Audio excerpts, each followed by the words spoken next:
창세기 45장.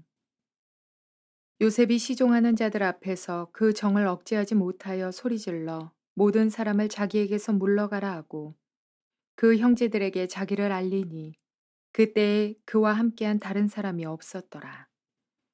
요셉이 큰 소리로 우니 애굽 사람에게 들리며 바로의 궁중에 들리더라. 요셉이 그 형들에게 이르되 나는 요셉이라.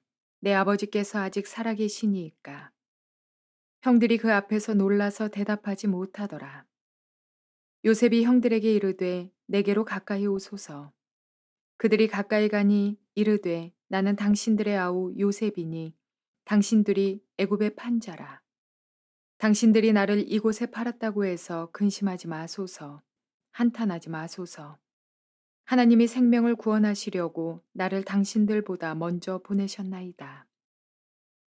이 땅에 2년 동안 흉년이 들었으나 아직 5년은 밭갈이도 못하고 추수도 못할지라. 하나님이 큰 구원으로 당신들의 생명을 보존하고 당신들의 후손을 세상에 두시려고 나를 당신들보다 먼저 보내셨나니 그런즉 나를 이리로 보낸 이는 당신들이 아니요 하나님이시라. 하나님이 나를 바로에게 아버지로 삼으시고 그 온 집의 주로 삼으시며 애굽 온 땅의 통치자로 삼으셨나이다. 당신들은 속히 아버지께로 올라가서 아뢰기를 아버지의 아들 요셉의 말에 하나님이 나를 애굽 전국의 주로 세우셨으니 지체 말고 내게로 내려오사 아버지의 아들들과 아버지의 손자들과 아버지의 양과 소와 모든 소유가 고센 땅에 머물며 나와 가깝게 하소서. 흉년이 아직 5해나 있으니 내가 거기서 아버지를 봉양하리이다. 아버지와 아버지의 가족과 아버지께 속한 모든 사람에게 부족함이 없도록 하겠나이다 하더라고 전하소서. 당신들의 눈과 내 아우 베냐민의 눈이 보는 바 당신들에게 이 말을 하는 것은 내 입이라. 당신들은 내가 애굽에서 누리는 영화와 당신들이 본 모든 것을 다 내 아버지께 아뢰고 속히 모시고 내려오소서 하며 자기 아우 베냐민의 목을 안고 우니 베냐민도 요셉의 목을 안고 우니라. 요셉이 또 형들과 입맞추며 안고 우니 형들이 그제서야 요셉과 말하니라.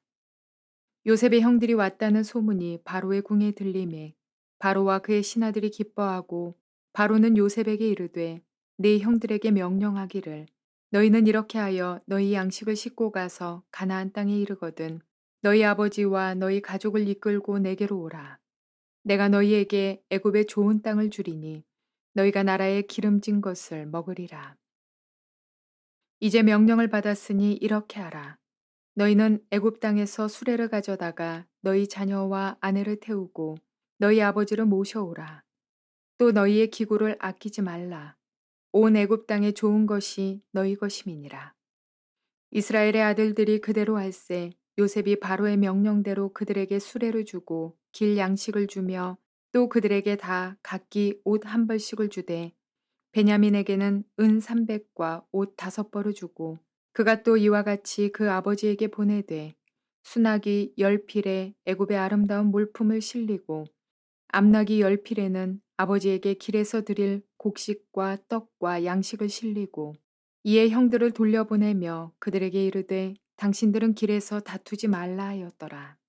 그들이 애굽에서 올라와 가나안 땅으로 들어가서 아버지 야곱에게 이르러 알리어 이르되 요셉이 지금까지 살아있어 애굽 땅 총리가 되었더이다. 야곱이 그들의 말을 믿지 못하여 어리둥절하더니 그들이 또 요셉이 자기들에게 부탁한 모든 말로 그에게 말하매 그들의 아버지 야곱은 요셉이 자기를 태우려고 보낸 수레를 보고서야 기운이 소생한지라. 이스라엘이 이르되 조카도다. 내 아들 요셉이 지금까지 살아있으니 내가 죽기 전에 가서 그를 보리라 하니라. 좋은 날입니다. 성령님께서 오늘도 여러분의 심령 가운데 큰 은혜와 평강으로 함께해 주시기를 주님의 이름으로 축복하여 드립니다. 오늘은 창세기 45장 말씀을 통해서 하나님의 경륜을 깨달을 때 깊은 치유가 시작됩니다. 라는 제목으로 말씀을 전해드리려고 합니다. 인생을 살면서 상처를 받지 않는 사람은 아무도 없을 것입니다. 내 주위의 사람, 특별히 가장 가까이 있는 사람으로부터 상처를 받게 되고 또 내 환경에 여러 가지 계속되는 어려움 때문에 '왜 내 인생은 이런가?' 하면서 깊은 좌절에 빠지기도 하고 나의 습관적인 허물과 나의 성격 때문에 스스로 또 깊은 상처를 받기도 합니다. 자, 이런 상황 속에서 사람들은 나름대로 이 상처의 치유를 받기 위해서 이리저리 방법을 구하기도 합니다. 정신 상담을 받는 상태까지 이르기도 하고 크리스찬들조차도 목사님이나 혹은 또 다른 신앙이 있는 사람들을 찾아가서 자기의 상처의 문제를 내어놓고 상담을 받고 내적 치유 세미나를 지나가기도 하고 다시 말해서 모든 사람은 어느 정도의 상처를 인생을 살면서 받게 되어 있는 것 같습니다. 문제는 그러면 상처에 치유받는 길이 없느냐 하는 것입니다. 엄밀히 살펴보면 상처는 마치 내 몸에 난 상처와 같이 흔적이 남아서 우리 마음속에 아픔과 거절 감정과 이런 것들을 꼭 남기게 되어 있습니다. 자, 그러면 어떻게 생각하시나요? 예수 믿는 사람, 믿지 않는 사람, 우리의 인생에 일어난 상처는 결코 치유할 수 없는 것일까요? 저는 생각할 때 전혀 다르게 생각합니다. 오늘 본문의 제목이 여러분에게 사실은 답을 주는 것입니다. 하나님의 경륜을 깨닫게 될 때, 이 말은 하나님이 나를 향하신 뜻을 내가 분명히 알게 될 때, 왜 내 삶에 고난이 다가왔는가? 고난을 통해서 나를 훈련시키시는구나. 그 훈련은 나에게 아프고 고통스러운 과정이지만은 나를 아름답게 주님의 성품으로 빚어내고 또 믿음의 삶으로 빚어내기 위한 하나님께서 하신 일이구나. 이런 걸 깨닫게 될 때. 내 삶의 환경에 일어난 모든 일들이 이 사람, 저 사람, 이것 때문에, 나의 부족 때문에, 이것 때문에 일어난 것이 아니라 그 모든 것이 사실이긴 하지만은 하나님께서 허락하신 일이었구나. 허락하신 목적은 결국 하나님의 아름답고 선하신 그리고 우리를 향하신 좋은 그 축복의 계획이 이루어지게 하기 위해서 그런 것이구나.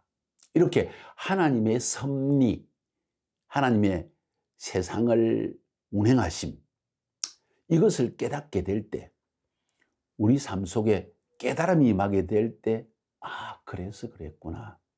이 사람이라고 나는 비난했는데, 이 환경 때문이라고 생각했는데, 나의 허물만이라고 생각했는데, 아, 이게 하나님께서 허락하신 일이구나. 하나님이 그 뒤에 계시는구나. 하나님의 섭리를 깨닫게 될 때 내 마음속에 용서의 마음도 생겨납니다. 다른 사람에 대한 용서, 환경의 모든 어려움으로 말미암은 그 절망감, 하나님에 대한 원망도 사라지고 또 나 자신의 허물을 바라보면서 나를 책망하고 낮은 자존감 가운데 깊은 절망으로 살아가던 사람들이 벗어나기 시작합니다. 그리고 하나님을 찬양하기 시작합니다. 주님, 그런 아름다운 계획이, 그런 선한 계획이 있으셨군요. 이제 알았습니다. 하고 용서하고 내 자신이 자유케 되는 이런 은혜의 일들이 시작된다는 것입니다. 오늘 본문을 통해서 그런 이야기를 우리가 볼 수 있습니다. 야곱의 생애를 통해서 우리가 보았던 엄청난 하나님의 놀라운 진리의 음성들이 있었는 것처럼 요셉의 생애를 통해서 일어난 일들도 바로 오늘 이 순간을 위한 것입니다. 오늘 본문의 핵심적인 내용은 5절부터 5절, 7절, 8절 세 절로 볼 수 있는데 자, 거기에 들어가기 전에 요셉은 드디어 자신의 정체를 드러냅니다. 더 이상 참지를 못합니다. 하나님의 시간이 온 것입니다. 어떤 시간입니까? 화해의 시간입니다. 용서의 시간입니다. 감격의 시간이요. 하나님께 영광을 돌릴 시간이 다가왔습니다. 요셉은 자신의 정체를 드러냅니다. 왜 정체를 드러낼 수 있을까요? 지금까지 절제하면서 형들에게 자신이 요셉이라는 사실을 감추고 있었습니다. 왜 감추었습니까? 형들이 진정한 회개의 마음을 가지고 있는지를 보기 위한 것이었습니다. 아버지에 대한 그 마음을 억누르고 있었습니다. 아버지가 애굽에 오시게 하기 위해서 일부러 시몬을 억류하고 베냐민을 억류하려고 하다가 유다가 나서서 베냐민 대신에 내 자신을 볼모로 잡아달라는 이야기를 듣습니다. 유다가 아버지를 위하는 극진한 마음을 보았습니다. 형들이 이야기하기를 이 일은 우리의 죄악 때문이니까 베냐민만 종으로 삼지 말고 우리 모두를 종으로 삼아달라는 이런 공동적 책임의식을 보았습니다. 가족이 그래도 한 마음이 되어 있는 것을 보았던 것이지요. 그때 요셉의 마음이 너무 깊은 감동을 받았고 형들의 회개하는 마음, 유다의 회개하는 마음, 이런 모습을 보면서 요셉은 결국 자신을 드러내고 맙니다. 절제심이 끝나서가 아닙니다. 이제는 회개하는 마음도 보았고 깨닫는 마음도 보았기 때문입니다. 하나님은 우리가 마음이 하나 될 때까지, 우리의 마음이 진실로 우리 속의 죄악성을 발견하고 허물을 발견하고 자신의 부족 때문에 일어난 일이라는 것을 인정할 때 하나님은 드디어 일하시기 시작한다는 그런 말씀입니다. 그러면서 요셉이 한 이야기를 한번 들어보세요. 이 말씀이 핵심입니다. 요셉은 형들을 용서하지 못하는 그 마음 때문에 스스로가 괴로워했을 것입니다. 형들과의 관계 속에서 자신을 드러낼 수 없는 그 상태가 자기에게 아픔이었을 것입니다. 상처를 안고 평생을 살아야 할 것인가? 아니면 이 상처를 해결받을 것인가? 요셉은 자기의 마음 자체는 용서하고 싶지만은 용서하고 화해할 수 있는 상태가 되지 못한 그것 때문에 자신을 절제하고 감추고 있었던 것입니다. 그런데 이제 형들이 자신의 죄악 때문에 요셉을 팔아넘긴 죄 때문에 이런 일이 일어났다는 것을 인정합니다. 동생 베냐민을, 이제는 요셉을 팔아먹었는데 베냐민은 아버지의 사랑을 받고 있지만은 이 베냐민을 위해서 자신들도 종이 되겠다는 마음까지 나아갑니다. 심지어 유다는 요셉을 팔아먹은 그 사실 때문에 자신이 자신의 몸을 볼모로 잡히고 남겠다고 이야기합니다. 유다는 아버지를 사랑하는 마음과 아버지가 요셉 때문에 마음이 괴로워서 평생을 살았는데 이제 베냐민까지 잃어버린다면 그는 분명히 죽을 것입니다. 애통하며 고통하며 죽을 것입니다. 나를 볼모로 잡아주세요 하는 그 유다의 회개의 마음도 보게 됩니다. 형들의 회개의 마음, 유다의 회개의 마음, 아버지를 사랑하는 극진한 마음, 여기에서 요셉의 마음이 터져버렸습니다. 그리고 용서하는 마음이 나타납니다. 깊은 용서입니다. 형제와 자매 간에, 가족 안에 놀라운 치유가 일어나기 시작합니다. 상처의 치유가 시작됐다는 것입니다. 여러분, 이것이 모든 가정에서 원하는 것이고 모든 사람과의 관계 속에서 원하는 것이 아닐까요? 상처에서 치유받고 용서할 수 있는 마음이 되어서 하나 되어지는 것, 이게 참된 행복이 아니겠어요?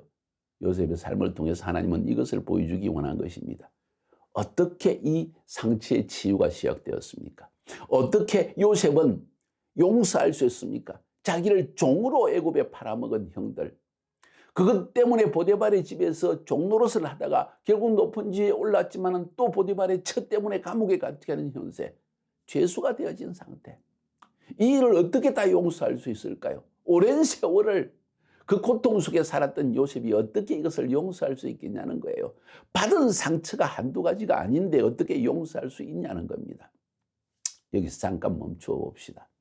사랑하는 여러분, 용서는요, 하나님의 뜻을 깨달아 알 때 이 모든 일의 주관자가 하나님이라는 것, 하나님께서 선한 뜻을 위해서 나에게 선한 뜻, 내 가정을 위한 선한 뜻, 내 교회를 위한 선한 뜻을 이루기 위해서 하나님이 허락하신 일이라는 것을 깨닫게 될 때 우리는 용서할 수 있고 그 용서를 통해서 깊은 치유, 근본적인 치유는 반드시 일어날 수 있다는 것을 보여주고 있습니다. 어떤 깨달음을 얻었을까요? 요셉이 어떤 깨달음 때문에 형들을 용서할 수 있었냐는 것입니다. 그냥 형들이 회개했기 때문에 용서할 수 있을까요?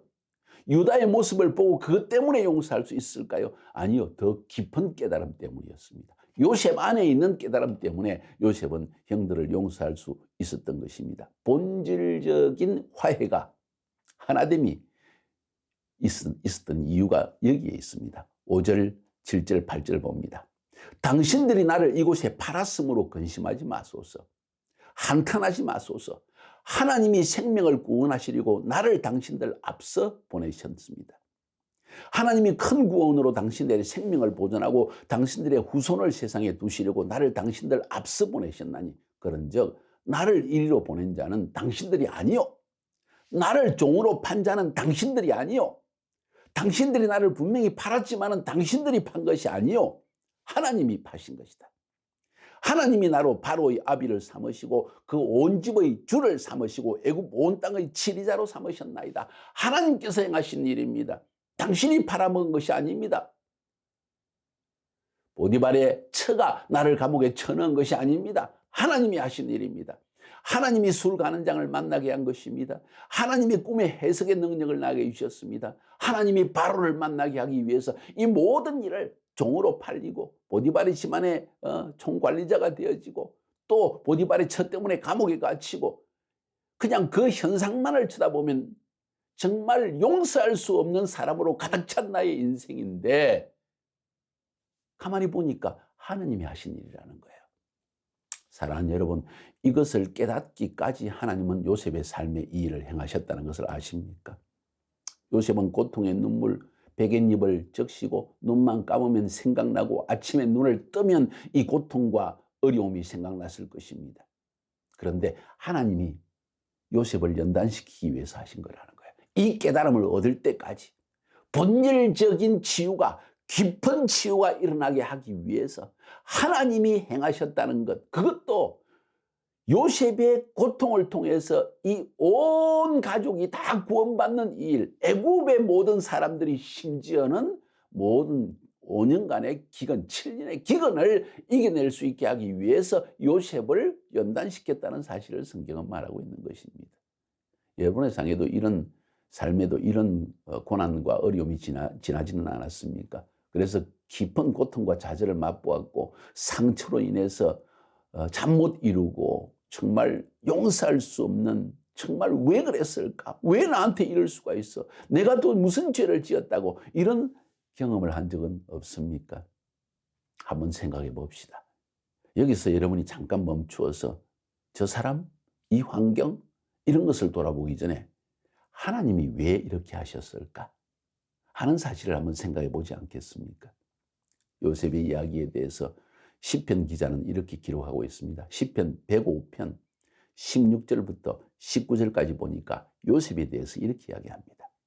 그가, 하나님께서 또 기근을 불러서 그 땅에 임하게 하여 그 의뢰하는 양식을 다 끊으셨도다. 무슨 말입니까? 가나안 땅에 먹을 것이 없게 해서 애굽에 곡물을 사러 가게 하셨다는 겁니다. 자기들이 의지하는 양식을 다 끊어버려서 할 수 없이 애굽에 곡물을 사러 가게 하셨다는 겁니다. 한 사람을 앞서 보내셨으며 요셉이 종으로 팔렸도다. 요셉이 종에 팔리게 하셨다는 거예요. 한 사람을 하나님이 앞서 보내셨다는 것입니다. 성경의 기록은 하나님이 한 사람을 앞서 보내셨는데 요셉이었다. 그런데 종으로 팔리게 보내셨다. 그 발이 착고에 상하며 그 몸이 쇠사슬에 매였으니 곧 여호와의 말씀이 저를 단련하였도다. 요셉, 어린 시절에서 사랑받는 아들, 채색 옷을 입고 맛난 음식을 먹으면서 자라는 아들이었습니다. 철 모르는 아들이었습니다. 꿈의 이야기를 하면서 기뻐했습니다. 하나님은 그 요셉을 말씀으로 연단시키는 것입니다. 착고에 매이고 종에 팔리는 것이 말씀의 연단이었다. 말씀의 연단이었다. 결국 이 모든 시간을 지나가면서 애굽의 총리가 되어져서 형들을 만났을 때 꿈이 성취되는 걸 보면서 하나님이 일을 행하셨구나.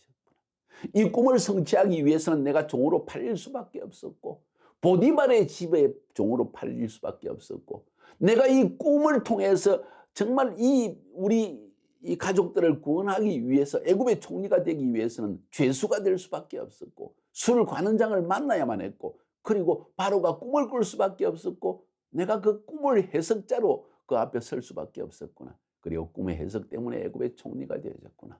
아하, 이 모든 발걸음이 하나님이 하신 일이구나. 하나님의 경륜이었구나. 하나님의 섭리였구나. 이것을 깨닫는 순간 요셉의 마음속에 모든 짐이 툭 떨어지는 느낌. 하나님이 하셨구나. 이 고통은 나에겐 고통이었지만 다른 사람에게는 구원이었구나.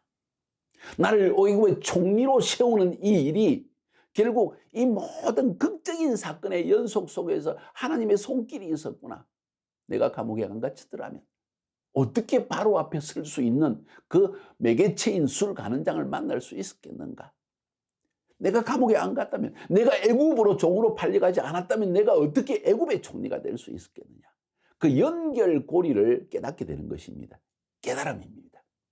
형들의 죄, 자신의 죄를 깨달음과 회개가 이 온전한 화해를 만들어낸 것처럼 요셉의 심령 속에 먼저 하나님의 경륜, 하나님의 섭리, 내가 종으로 팔리고 죄수로 팔리고 한 이 모든 것이 형들이 한 일이 아니라, 보디발의 처가 한 일이 아니라 하나님께서 허락하신 일이라는 것을 깨닫게 될 때 깊은 용서, 본질적인 용서, 완전히 릴리즈할 수 있는 용서의 마음이 일어났다는 거예요.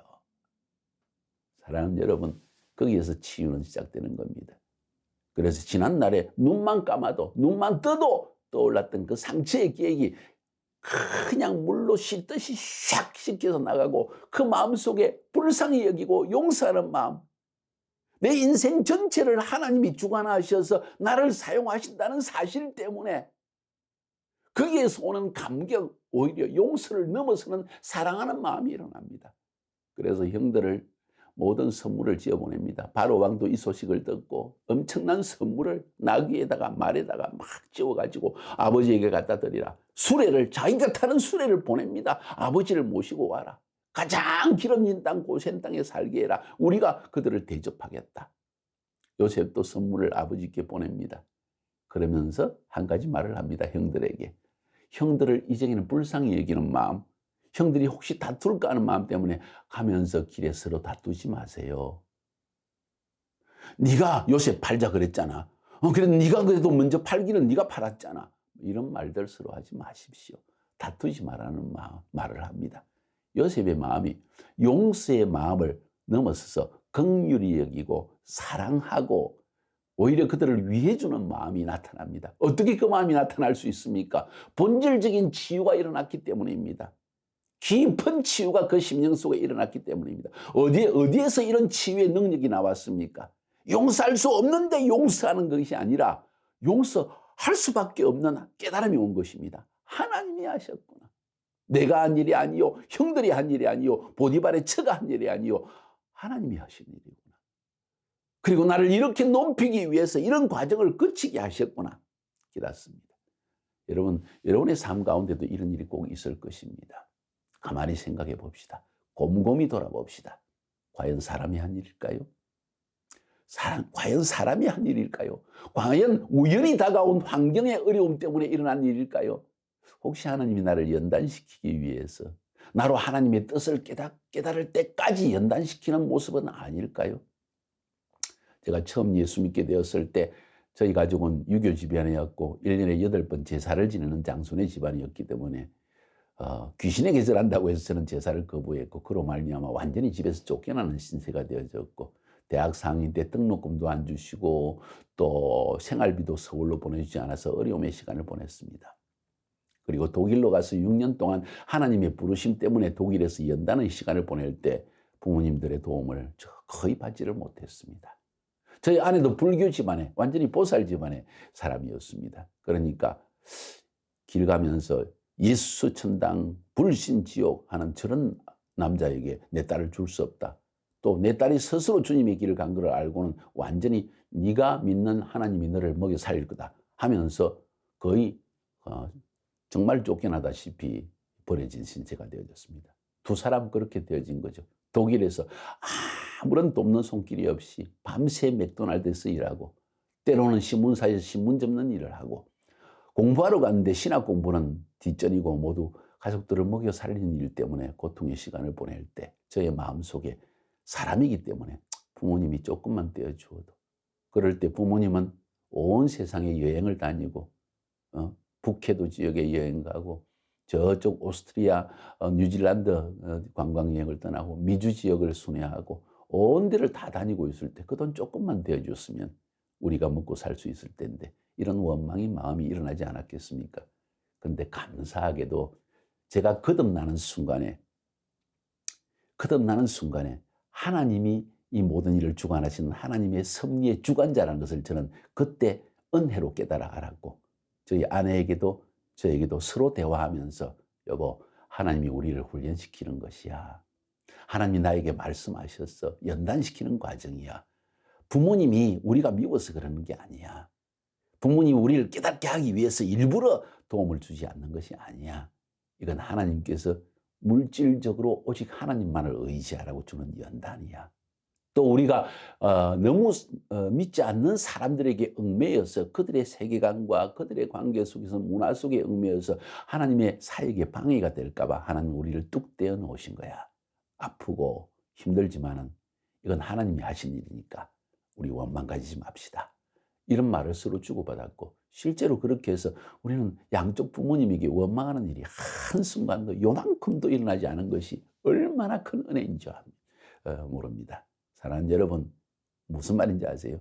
하나님의 섭리를 깨달아 알면, 하나님의 경륜을 알면 사람에 대한 원망 거쳐집니다. 지우라는 것이 남을 수가 없습니다. 용서의 마음 저절로 일어납니다. 오히려 불쌍히 여기는 마음이 일어납니다.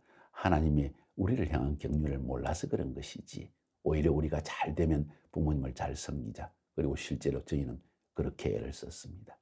사랑하는 여러분, 하나님의 경륜, 당신을 향한 하나님의 경륜을 여러분이 깨닫기 시작할 때 여러분은 마음속에 용서하지 못하는 사람을 용서할 수 있는 깊은 치유가 일어나기 시작하고, 화해가 일어나고 하나님의 은혜의 축복이 여러분 삶 가운데 넘치게 되는 것입니다. 그것이 오늘 성경 본문에서 가르치고 있는 가장 중요한 내용입니다. 요셉이 하나님의 경륜을 깨달아 알았을 때 형들에게 한 말을 생각해 보라는 거예요. 당신들이 나를 판 것이 아니라 하나님이 나를 보내신 것이다. 이 큰 환난의 때에 우리 가족을 구원하게 하시기 위해서, 하나님의 큰 뜻을 이루기 위해서 하나님이 나를 보내신 것이니 근심하지 마소서, 한탄하지 마소서, 나를 팔았다고 한탄하지 마시옵소서. 길을 가다가 서로 다투지 마세요. 너 때문이다, 네가 그랬다 하지 마세요. 하나님이 하신 일입니다. 얼마나 멋집니까? 이런 깨달음이 여러분 속에, 제 속에 계속 자리 잡힐 때 우리는 사람에 대한 원망이 없이 정말 화목하며 하나된 마음으로 행복하게 내 마음 속에 먼저 무거운 짐이 다 떨어져 내리고, 그리고 모든 사람을 끌어안고 갈 수 있는 그런 하나님의 사람이 될 수 있으리라고 저는 생각해 봅니다. 이런 예가 있다면 한번 서로 나누어 보시고, 그리고 기도합시다. 주님, 요셉에게 임하였던 이 깨달음을 나에게도 주시옵소서. 더 깊은 깨달음을 주옵소서. 그리고 상처에서 완전히 벗어나게 하시고 용서를 넘어서서 사랑할 수 있는 마음을 주시옵소서. 한번 그렇게 기도하지 않겠습니까? 승리하시기를 주님의 이름으로 축복하여 드립니다.